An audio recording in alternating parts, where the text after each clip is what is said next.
menjadi bagian dari trigger dan katalis untuk UMKM ini naik kelas. Apalagi era disrupsi pasca Covid membentuk pola konsumsi kita berubah total.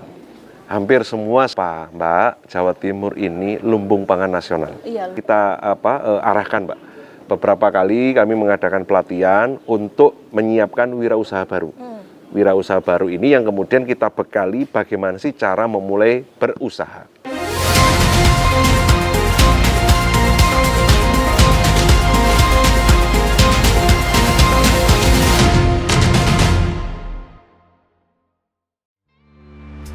Haji Husni Mubarok, SH, MM, MH.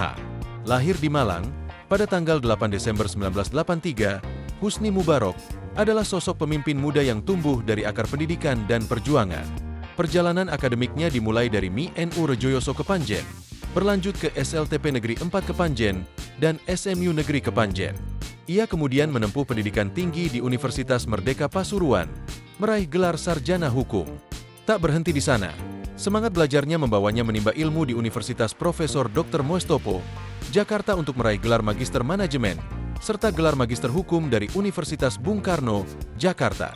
Dengan tekad yang kuat dan komitmen terhadap pengabdian, Husni Mubarok telah menapaki berbagai peran strategis dalam dunia organisasi dan politik. Sejak tahun 2008, ia aktif di pimpinan pusat IP Ansor, dan pada tahun 2012 hingga sekarang menjabat sebagai Kepala Departemen.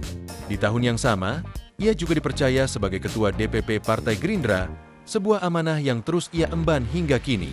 Tahun 2014 hingga 2019, ia menjabat sebagai Kepala Asisten Kerjasama Satkornas Banser. Kemudian pada 2015, ia didapuk sebagai tenaga ahli Komisi 4 DPR RI, sembari terus aktif sebagai Ketua DPC Partai Gerindra Kabupaten Malang. Dan kini, amanah rakyat Jawa Timur kembali ia emban.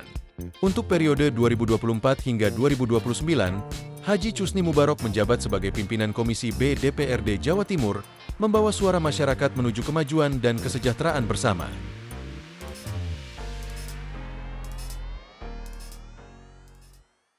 Assalamualaikum warahmatullahi wabarakatuh Tribuners. Jumpa lagi bersama saya Septiana Eka dalam podcast Gebrakan Wakil Rakyat. Pada episode kali ini kita akan membahas tema tentang UMKM dan industri kecil sebagai motor penggerak ekonomi daerah. Perlu diketahui Tribuners, UMKM dan juga industri kecil merupakan penggerak motor ekonomi daerah, mampu menyerap tenaga kerja hampir 97%. Selain mampu menyerap tenaga kerja hampir 97%, juga dapat meningkatkan daya beli dan mendorong pemerataan ekonomi. Dukungan pemerintah melalui KUR, kredit usaha rakyat, insentif pajak, dan digitalisasi yang krusial mampu mengatasi tantangan pasar, modal, dan juga keterampilan. Namun di balik itu semua ada tantangan besar yang menghantui UMKM dan juga industri kecil, seperti minimnya modal, rendahnya literasi digital, dan juga minimnya pengelola keuangan. Lantas, upaya apa yang harus dilakukan pemerintah dan juga wakil rakyat? Untuk itu kita akan menjawab bersama narasumber Bapak Husni Mubarok SHMM selaku Wakil Ketua Komisi B DPRD Jawa Timur. Assalamualaikum warahmatullahi wabarakatuh Pak Husni. Waalaikumsalam, selamat siang Mbak Eka. Selamat siang Tribuners semuanya. Oke. Jumpa lagi Ya Pak. Menggebrak untuk rakyat lah kira-kira gitu ya. Rakyat. Ini gebrakan wakil gebrakan rakyat. Wakil rakyat. Sehat ya Pak ya? Alhamdulillah Mbak Eka sehat. Alhamdulillah sehat. Nah Pak Husni, nah perkembangan UMKM di Indonesia ini kan sangat pesat ya Pak ya. Nah bagaimana Pak Husni melihat perkembangan UMKM di Indonesia, khususnya di Jawa Timur, khususnya untuk usaha mikro Pak? Ya. Jadi UMKM ini adalah salah satu tulang punggung ekonomi nasional, Pak. Kalau kita melihat data di BPS kan hampir 65 juta lebih UMKM ini bergerak. Nah, yang menarik adalah di pemerintahan Presiden Prabowo Subianto ini, kalau kita melihat di Astacita dan kebijakan-kebijakan yang diambil di 1 tahun pemerintahnya ini, hampir semuanya menguntungkan UMKM. Apa? Bagaimana kemudian implementasi kebijakan berbasis Astacitanya Presiden Prabowo ini membangun dari bawah membangun dari desa. Ini adalah bentuk reorientasi pembangunan ekonomi nasional, di mana ini diharapkan ekonomi tumbuh dari bawah. Diharapkan muncul wirausaha baru. Diharapkan UMKM bisa naik kelas. Maka sejalan dengan itu, Jawa Timur sebagai bagian dari provinsi besar yang juga merupakan penopang perekonomian nasional, punya concern untuk mengangkat dan membuat UMKM ini naik kelas. Itu yang kemudian melakukan beberapa kebijakan program seperti tadi yang disampaikan oleh Mbak Eka, bahwa ada beberapa kendala. Kira-kira gitu Mbak Eka. Ya tadi kan UMKM ini kan berawal dari bawah ya Pak, ya. Terus untuk naik kelas, nah seperti apa kira-kira Pak? Nah, bagaimana kemudian secara praktis UMKM ini bisa tumbuh? Tentunya pemerintah harus hadir. Tadi saya sampaikan kebijakan Presiden Prabowo melalui beberapa kementerian dan lembaga terkait, misalnya ngomong tentang pemberdayaan UMKM. Presiden Prabowo Subianto ingin kemudian ekonomi tumbuh dari bawah. Maka ini harus diikuti dengan kebijakan yang bisa mengakomodir itu. Maka salah satunya instrumen yang dipakai adalah Koperasi Desa Kelurahan Merah Putih.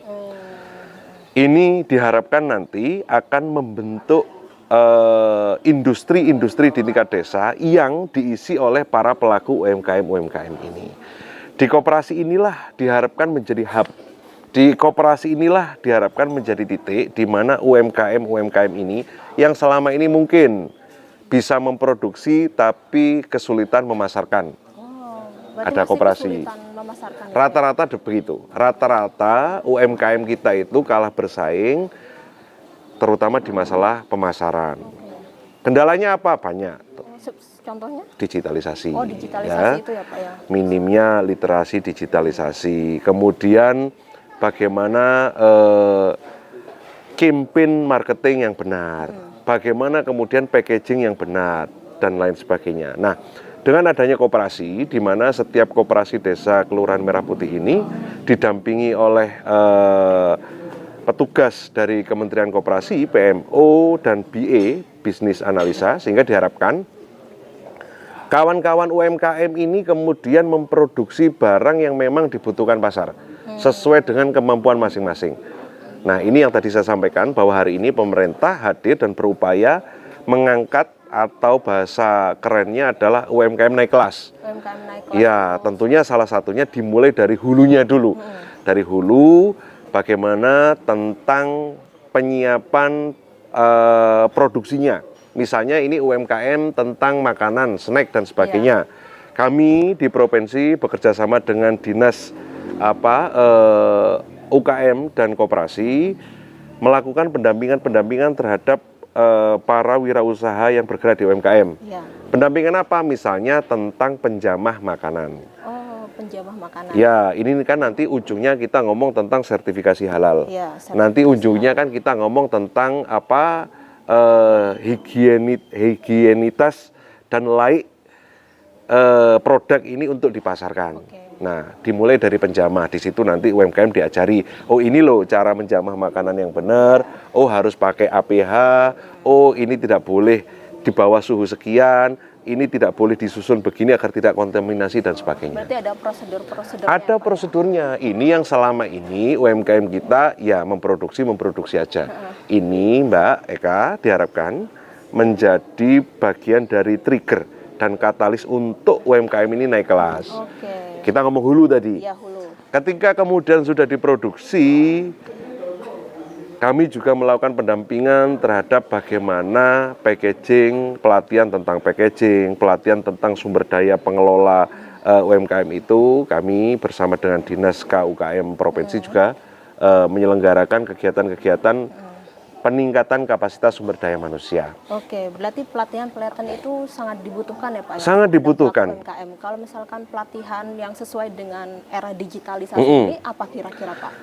Pelatihan yang sesuai dengan era digitalisasi ini tentunya pelatihan tentang bagaimana pemasaran menggunakan digital ini, atau kalau kita sering dengar digital marketing ya.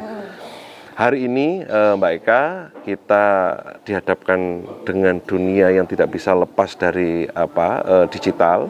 Bagaimana e-commerce ini menjadi bagian yang tidak terpisahkan dari kehidupan kita ya. Apalagi era disrupsi pasca Covid membentuk pola konsumsi kita berubah total. Hampir semua sekarang bisa kita selenggarakan di rumah dengan gawai ini kan gitu. Iya kan, tinggal buka e-commerce, tinggal buka penyedia layanan. Semuanya sudah datang ke rumah kita. Apalagi pemasarannya sekarang bisa lewat online juga. Apalagi pemasarannya juga lewat online. Nah, di sini wirausaha UKM kita ini kemudian harus melek digital. Caranya apa? Ya, pemerintah kami menyelenggarakan pelatihan pendampingan. Oke. Berarti ada pelatihan pendampingan ke setiap pelaku. Selama ini rutin kita selenggarakan bagi para penyelenggara atau pegiat UKM ataupun UMKM. Jadi kalau di provinsi sebenarnya kita ngomongnya UKM, Mbak. Usaha kecil menengah, karena yang mikro itu ada di tingkat kabupaten kota. Ya, jadi UMKM maupun UKM ini kemudian kita berdayakan dengan pelatihan. Tadi kita sudah sebut masalah digitalisasi. Dengan harapan apa? Dengan harapan para pelaku UMKM kita ini mampu bersaing secara internasional. Ya, Pak, ya. Mbak sering nggak buka di aplikasi e-commerce? Kita beli barang dan ketika kita trace, pengirimnya ternyata dari luar negeri. Sorry kita sebut merek aja, dari China misalnya. Ya kan? Sering kan? Nah, sering. Mbak, ini di sana industri rumahan loh, ini di sana UMKM loh. Tapi karena kemudian pemerintah hadir dan memberikan pendampingan dan pelatihan terhadap digitalisasi ini, sehingga barang itu nyampe ke Kepanjen, barang itu nyampe ke Malang, barang itu nyampe ke daerah-daerah yang bahkan terpelosok di Republik kita. Nah, kita harus hadir di situ, kita harus bisa semacam itu. Maka UMKM kita ketika mereka punya potensi untuk produksi, setelah itu apa? Ya sudah, kita lakukan pendampingan tentang packaging. Packaging itu. Pak, packaging ini bisa dilakukan, tapi kan harus butuh alat dan sebagainya. Nah, kami sudah mendiskusikan ini dengan Dinas KUKM bahwa pelatihan-pelatihan kita ini akan lebih baik kalau kemudian diikuti dengan distribusi atau pemberian alat pendukungnya. Alat ekonomi produktif namanya biasanya, atau apa itu tadi, misalnya untuk packaging selain dilatih packagingnya, kemudian kita ikutkan atau kita berikan juga sealer untuk plastik atau alat-alat yang kemudian ini mempermudah mengaplikasikan ilmu yang sudah kita berikan. Sampai kemudian barang ini siap dipasarkan, baru kita ngomong digital marketing. Baru ke digital marketing. Digital marketing, baik Kak. Gitu. Ini luar biasa Tribuners, peran pemerintah dalam mendukung UMKM untuk naik kelas ya. Naik kelas. Persiapan khusus mulai dari pelatihan. Naik kelas, ya. Dilatih mulai dari packaging dan lain sebagainya. Betul. Ya. Nah, tapi kalau misalkan dari sektor UMKM di Jawa Timur ya Pak, sektor mana yang paling potensial agar bisa berkembang di Jawa Timur tuh kira-kira sektor apa? Jawa Timur ini kompleks, Mbak. Ya, sektor UMKM di Jawa Timur ini kompleks. Artinya kompleks apa? Hampir semua potensi itu kita punya. Ya, salah satu contoh ini yang potensinya besar, kita ngomong UMKM di sektor pangan. Loh, Pak, kalau di pangan kenapa? Mbak, Jawa Timur ini lumbung pangan nasional. Iya, lumbung pangan nasional. Buffer stok pangan kita terbesar di Indonesia. Di Indonesia ya, Pak. Maka kita harus jeli membaca, oh ini ada potensi ini. Ini ada kemudian peluang. Nah, disinilah UMKM kita pacu untuk kemudian mengidentifikasi bahan baku apa yang paling melimpah di daerahnya masing-masing. Disitulah kemudian kita bisa memotong rantai pasok bahan baku dan sebagainya sehingga lebih murah, ketersediaan bahan baku terjamin, dan kalau di sini melimpah kan berarti ada di daerah-daerah yang memang masih membutuhkan. Nah, ini kan hukum supply, keseimbangan supply sama demand-nya kan nanti akhirnya terpenuhi gitu. Nah, maka itu tadi kami selalu menyampaikan di pelatihan-pelatihan terhadap UMKM itu, yang pertama adalah kita tidak boleh latah. musim apa misalnya salah satu contoh basreng gitu. Iya, basreng. Tidak semuanya kemudian membuat basreng. Kalau semuanya membuat basreng, yang beli basreng siapa? Iya, Satu. FOMO gitu ya Pak ya. Ya, FOMO. FOMO.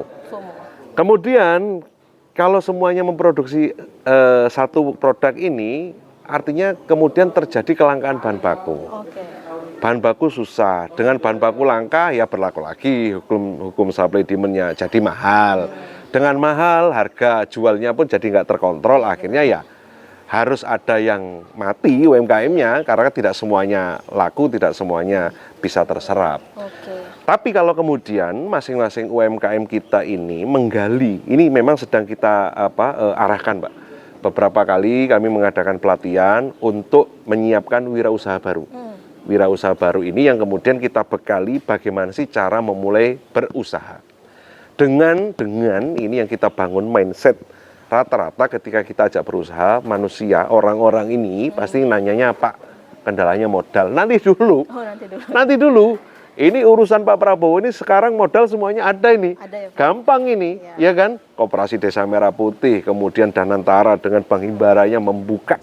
Kalau kita ikuti statement-statement Menteri Keuangan kan, ayo ini duit ini ada nih kan gitu. Tinggal kita bisa nyerap atau tidak. Nah, maka sebelum ngomong tentang modal, ini kita menggali potensinya dulu. Oke. Menyiapkan sumber daya manusianya, kemudian menggali potensi bahan bakunya. Dari situlah kemudian akan terbentuk produksi. Dengan produksi dari para UMKM ini diharapkan, Mbak, di setiap daerah itu nanti akan muncul yang disebut dengan industri. Industri itu tadi ya Pak ya? Ya, bagaimana agar industri ini terkontrol? Bagaimana agar industri ini bisa menguntungkan semua pihak? Tidak hanya yang kaya semakin kaya, tidak hanya kemudian yang punya modal semakin besar. Maka instrumen yang digunakan oleh Presiden Prabowo dengan koperasi. Koperasi Desa Kelurahan Merah Putih. Itu tadi ya Pak ya? UMKM nanti menginduk di koperasi nanti bertugas sebagai etalase, sebagai kurator, sebagai pendamping dengan inkubator bisnis yang disiapkan di koperasi itu. Baru kemudian termasuk koperasi membantu memasarkan. Oke, lalu bagaimana Pak dengan kemudahan perizinan bagi pelaku UMKM di Jawa Timur itu sendiri? Kemudahan perizinan ya, kemudahan perizinan ya. Ini kembali salah satu cara kemudian untuk memudahkan proses perizinan. Ini kita dan hampir semua sekarang sudah menggunakan OSS. Online prosesnya. Diharapkan dengan OSS ini semuanya bisa cepat, satu atap dan tidak bertele-tele dan tidak mengharuskan si pelaku pengurus perizinan ini jauh-jauh datang ke kantor hanya untuk ngurusi berkas dan sebagainya. Memang kendalanya ya sistem ya, kita masih mengembangkan sistem. Seringkali saya dapat laporan dari para pelaku UMKM yang ngurus melalui OSS ini, sistemnya lagi down, sistemnya lagi error, sistem lagi tidak bisa diakses dan sebagainya ya. Ini yang sedang kita perbaiki. Tapi bahwa semangat kita di bidang perizinan ini, pemerintah Provinsi Jawa Timur mempermudah dengan OSS, dengan kemudian jemput bola. Apa jemput bolanya, Mbak? Dinas melakukan pendampingan. Di pelatihan-pelatihan itu, di pelatihan-pelatihan diselenggarakan, salah satunya dinas melakukan kegiatan pendampingan pengurusan NIB misalnya. Oh iya. Ya, NIB ini gratis, NIB ini mudah bagi yang tahu, tapi bagi sebagian banyak pelaku UMKM ini kan ribet gitu. Ini kan harus klik sana, klik sini, harus upload sana, upload sini. Nah, salah satu bentuk jemput bola pemerintah Provinsi Jawa Timur adalah dengan melakukan pelatihan-pelatihan di tingkat kabupaten kota, dengan menghadirkan wirausaha baru, pelaku UMKM ini, yang kemudian di situ kita juga mendampingi proses pengurusan izinnya. Oke. Ya, mulai dari NIB, kemudian sertifikasi halal, BPOM, sampai standarisasi dan sebagainya. Tapi banyak pelaku UMKM itu mengeluhkan bahwasanya untuk mengurus perizinan itu banyak berbelit, Pak. Tidak terintegrasi pada satu pintu. Itu gimana, Pak? Betul, ya ini yang sedang kita sempurnakan, Mbak. Ini yang sedang kita sempurnakan agar kemudian kita mendapatkan pola yang pas. Sebenarnya dengan sistem OSS ini semua sudah terintegrasi. Nah, lagi-lagi kan kita butuh peningkatan kapasitas dari mesin digital ini. Jadi agar kemudian dia bisa mengakomodir kecepatan pertumbuhan wirausaha baru. Mengakomodir banyaknya UMKM yang ada di Jawa Timur, dan ini memang tidak mudah. Bahwa sudah ada upaya baik, ada goodwill, ada kehendak baik, ini yang harus kita apresiasi. Pemerintah sudah menyiapkan proses perizinan ini, tapi memang kadang-kadang masih ada kendala seperti yang saya sampaikan. Pak, saya sudah 2 hari ini ngeklik kok server down, kok server error dan sebagainya. Ya ini kendala maintenance dan namanya mesin ya kita lagi nih. Cuma ada juga yang kemudian ngeluh tapi nggak tahu, nggak ngerti gitu. Ketika kita tanya, Ibu sudah ngurus NIB? Belum Pak, karena prosesnya ribet dan sebagainya. Oh iya, itu dari pelaku UMKM. Pelaku UMKM yang kami temui ketika kita melakukan pelatihan. Akhirnya setelah kita pahamkan, Bu, Pak, ngurusi NIB itu mudah dan gratis. Oke. Jenengan tinggal buka. Tidak berbayar ya, Pak? Ya? Tidak berbayar dong, gratis itu. Jenengan tinggal klik ini itu. Pun kalau nggak bisa, kita dampingi. Jadi pakai aplikasi? Pakai aplikasi, kan itu ada aplikasinya itu. Berarti kalau orang yang belum tahu aplikasinya bisa didampingi? Didampingi. Kita selama ini melakukan pendampingan itu sehingga setelah kita lakukan, nah ya seperti biasanya, walah tiba ingin tok gitu. Walah tiba ingin tok. Nah, cuma kan memang butuh ini, Mbak. Yang kadang-kadang kita agak susah di era digital ini, misalnya butuh foto bersama KTP. Ini kan tidak semua orang mudah melakukan itu ya, termasuk misalnya ngapunten ya yang sudah sepuh dan sebagainya, yang tidak aware ke gadget seperti Gen Z dan sebagainya ya. Ini kan kadang-kadang agak susah. Kemudian dibutuhkan resolusi yang tinggi lah. Ini kan sak perkoroan. Resolusi ini apa? Bagaimana mempertahankan resolusi ketika ada proses transfer data yang ini harus dikompres dan sebagainya. Sebenarnya gitu-gitu aja, teknis itu aja. Padahal prosesnya gampang. Itu. Jadi setelah kita dampingi rata-rata itu, walah tiba ingin itu gitu. Tiba gampang. Tiba gampang. Itu di proses perizinan, Mbak. Jadi kami di Provinsi Jawa Timur mempermudah semua proses ini dengan digitalisasi dan pelayanan satu atap dengan harapan karena kita punya teritori yang luas, demografi yang sedemikian rupa ini sehingga tidak menghambat UMKM untuk dapat perizinan, beroperasi, dan bisa naik kelas. Oke, berarti Tribuners dalam hal mengurus perizinan seperti BPOM dan lain-lain SNI itu mudah ya Pak ya menggunakan aplikasi. Kalau misalkan tidak paham gitu bagi generasi milenial ke atas gitu ya Pak ya, itu bisa didampingi. Bisa didampingi. Ya memang Mbak tidak mudah ya karena jumlah banyak kita punya keterbatasan. Tapi saya yakin keterbatasan ini tidak boleh jadi hambatan. Tidak boleh jadi hambatan. Ya? Kita lakukan semaksimal mungkin, kita lakukan sebaik mungkin dan kita terus berjalan. Tidak boleh kemudian karena ada hambatan kita nggak jalan, itu nggak benar. Sama Pak Prabowo nggak boleh nih. Harus tancap gas kita selesaikan semua permasalahan di bawah. Ya itu tadi. Tanpa menunda-nunda apa yang bisa kita kerjakan, kendala kita pikir sambil jalan nanti gitu. Oke, Pak, kalau misalnya kita berbicara tentang peraturan daerah nih atau perda yang mengatur tentang UMKM dinilai masih relevan dengan kondisi saat ini kah?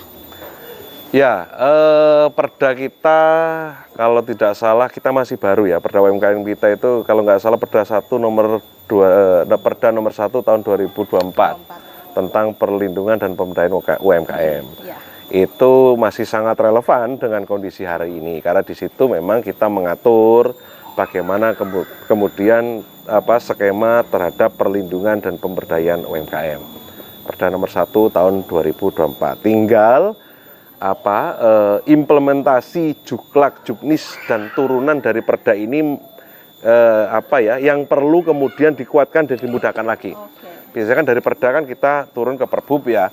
Nah di Perbub atau kemudian nanti juklak, juknis di dinas pengampu kegiatan ini itu yang harus dipermudah dan detail gitu.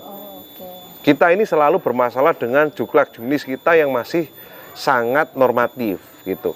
Padahal kalau kita ngomong juklak juknis, kalau kemudian kita ngomong SOP, ini kan harusnya sedetail mungkin, sesederhana mungkin, semudah mungkin. Saya masih ingat Pak Prabowo pernah menyampaikan kita itu tidak boleh takut dengan istilah, karena kadang-kadang kita ini dihantui istilah. Iya. Terus mau tanya gengsi, masalahnya gitu ya kan. Iya. Ada OSS RBA kan gitu. Ada kemudian UMKM, ada KUKM. Ini kan istilah semua Mbak, singkatan semuanya kadang-kadang kita bingung. Janjane iki opo gitu. Padahal kalau kita jelaskan, oh one single submission itu seperti ini. Ini loh Pak, sama ini cek karek ngeklik semuanya, satu kali klik selesai semuanya jadi. Iya. Oh, nah yang istilah-istilah ini yang harus kita sederhanakan. Tugas kita, pengambil kebijakan ini, pemerintah ini, tugasnya adalah menyederhanakan. Saya masih ingat benar pesannya Pak Prabowo, harus sederhana. Jangan menakut-nakuti rakyat dengan istilah. Kan kita banyak ini, punya nomenklatur jabatan ini yang ATR, BPN, apa dan sebagainya kan panjang-panjang inilah. Itu yang harus kemudian kita pikirkan bersama untuk diperringkas dan disederhanakan. Rakyat kasih yang sederhana, masyarakat kasih yang ringkas-ringkas saja. Jangan dipaksa mereka berpikir. Itu tugas tenaga ahli yang ada di dinas itu. Kita bayar mereka untuk menyederhanakan itu. Tapi ada nggak Pak hambatan yang masih dirasakan dalam implementasi peraturan daerah terkait UMKM ini? Kalau ngomong hambatan banyak Pak.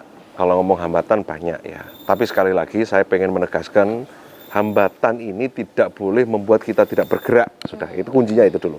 Hambatan kita masih banyak, salah satunya ya tentunya keterbatasan sumber daya kita, baik itu manusia maupun resources, anggaran maupun manusianya ya. Jawa Timur dengan teritori yang kita sama-sama tahu ada 38 kabupaten kota, dengan penduduk sekian banyak, dengan UMKM sekian banyak dan seperti yang tadi saya sampaikan Mbak. Akhirnya kemudian kita semampu mungkin menyelenggarakan pelatihan peningkatan pemberdayaan sumber daya manusia UMKM atau wirausaha baru. Ini kan tidak bisa masif. Ya. Paling tidak kita dalam setahun per kabupaten bisa menyelenggarakan 3 titik. 3 titik misalnya ini ya, kalau kita hitung 3 titik dengan kapasitas per titiknya 100 sampai 150 orang. Ini kan baru 300 orang yang dilatih.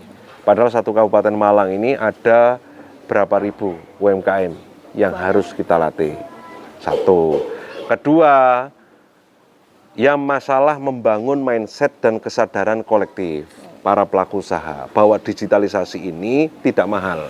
Seringkali teman-teman UMKM ini kita ajak untuk maju dan masuk ke digitalisasi ini pasti terhambat, nggak mau mahal, saya selama ini seperti ini juga laku, gitu. Tapi kan nggak naik kelas, laku tapi kan nggak naik kelas. Salah satu cara naik kelas adalah ya itu tadi dengan digitalisasi. Yang sebenarnya dengan digitalisasi itu ya memang kita spend biaya di depan, tapi kan hemat di belakang. Kita bisa lebih akurat, kita lebih presisi, hemat waktu, hemat tenaga. Itu salah beberapa kendalanya itu, termasuk masalah sosialisasi, Pak. Oke. Jadi sosialisasi itu sangat dibutuhkan. Sangat dibutuhkan. Ada perda ini. Ada perbubnya, ada aturan-aturan juklak juknis turunannya. Masalahnya, apakah semua pelaku UMKM tahu? Iya kan? Iya. Apakah semua pelaku UMKM kemudian nyampe? Iya. Oh ternyata sekarang di Jawa Timur itu pengurusan lebih mudah karena sudah pakai OSS. Tinggal upload, klik selesai. Selesai deh Pak ya. Loh, ternyata bikin NIB itu gratis. Banyak loh yang nggak tahu. Oh belum, berarti harus Banyak yang nggak tahu. ya, Berarti Pak, kan ya? masalah sosialisasi. Itu di daerah-daerah atau gimana? Di daerah-daerah, di daerah-daerah. Maka ya memang ini kita sedang memikirkan bagaimana kita punya dukungan anggaran dan dukungan sumber daya manusia untuk melakukan sosialisasi perda, sosialisasi aturan-aturan ini agar semua pelaku usaha ini tahu. Ini masalah tahu, ngerti sehingga mudah. Ya tadi saya sampaikan, walah tiba yang ini tok itu ternyata masalah ya nggak tahu, awalnya nggak tahu. Iya. Gitu Mbak Eka. Oke, nah Pak kalau misalkan produk pelaku UMKM tembus ke mancanegara itu kan ada kebanggaan tersendiri ya Pak. Ada kebanggaan Tembus tersendiri. pasar global. Ya. Nah, Kalau kebalikannya nih Pak, bagaimana pemerintah melindungi produk pelaku UMKM ini dari barang impor seperti ini? Ya, kita ngomong pasar bebas, Ya. di mana sekarang sudah nggak ada borderline. Dengan e-commerce, semua bisa menjangkau, semua bisa memilih. Ya, ya. Jadi pembeli dikasih banyak pilihan. Pasti pembeli nyari yang bagus, yang murah. Ya, yang bagus. Iya yang kan? murah. Bahkan kadang-kadang bagus dan murah ini ngalano tonggone dewe gitu. Kok gak tuku dek tonggone dewe, gak iya ono sing bagus dan murah lah. Kadang-kadang kan gitu. Ya ini haknya konsumen ya. Begini Mbak Eka, kalau saya pemerintah pasti punya aturan dan mekanisme untuk membatasi itu dengan perda-perda. Makanya Perda 1 2024 ini adalah tentang perlindungan. Jadi salah satunya itu tadi melindungi bagaimana UMKM ini bisa tetap eksis. Namun begini, kalau saya ya, kok senengan kemudian ya memacu para pelaku UMKM ini, koperasi dan UMKM ini untuk bisa naik kelas dan bersaing. Karena ini keniscayaan yang tidak bisa kita hindari, Mbak. Nanti semakin maju, semakin berkembang, ya semakin nggak ada batasan, ya kan? Dan kita nggak bisa, itu tadi saya sampaikan, kadang-kadang Mbak, kita lebih memilih bagus dan murah dibandingkan dengan tonggone dewe tadi itu. Kok nggak tuku dek tonggone dewe sih? Iya, karena di sana lebih bagus dan murah. Lebih bagus dan murah. Ya, maka saya lebih ingin kemudian menjadikan tantangan ini menjadi peluang. Peluang bagi kita untuk bersaing. Baiklah, bangsa kita ini bangsa yang besar. Iya. Kalau ngomong kreativitas, kita sudah membuktikan berkali-kali, ya kan? Kalau mau viralisasi nggak ada yang bisa ngelawan netizen Indonesia ini, ya kan? Udah kita adu dengan netizen dunia, nggak ada yang bisa ngelawan kreativitas dan viralisasi orang Indonesia. Kalau viral-viralan di Twitter, di X itu ya, atau di mana udah jagonya gitu. Nah, tinggal kemudian potensi ini yang kita jadikan sebagai kekuatan untuk bersaing. Sehingga yang tadi disampaikan Mbak Eka, gimana nih dengan pasar bebas, bagaimana tantangan seperti ini, harus kita jawab dengan ini peluang. Peluang ya. Maka kita harus naik kelas. Naik kelas. Dan Mbak, kita berada di negara yang dianugerahi kekayaan sumber daya alam sedemikian rupa. Ini yang jadi peluang bagi kita, diversifikasi produk UMKM untuk menembus dunia.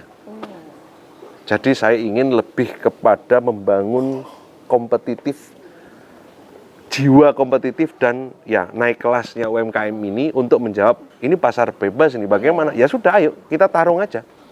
Maka membangun kesadaran kolektif, produksinya harus sesuai dengan standarisasi, menggunakan digitalisasi di setiap proses dari hulu sampai hilir, pemerintah hadir, sudah.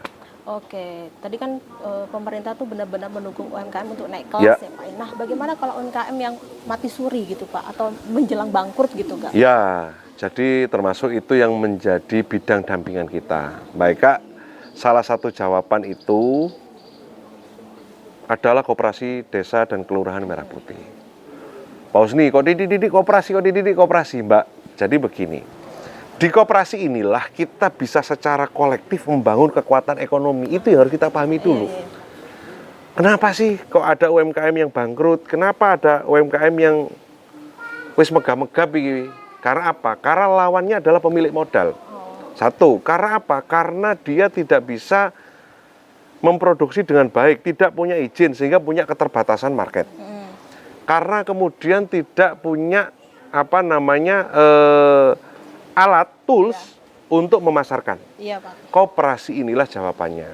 Di koperasi inilah diharapkan para wirausaha baru, pelaku UMKM ini punya tempat untuk naruh barang, etalase, punya tempat untuk memasarkan barang, ada tim pemasarannya, punya tempat untuk melakukan R&D, Research and Development di inkubator bisnis yang disiapkan oleh Koperasi Desa Merah Putih itu. Desa Merah Putih itu ya Pak ya.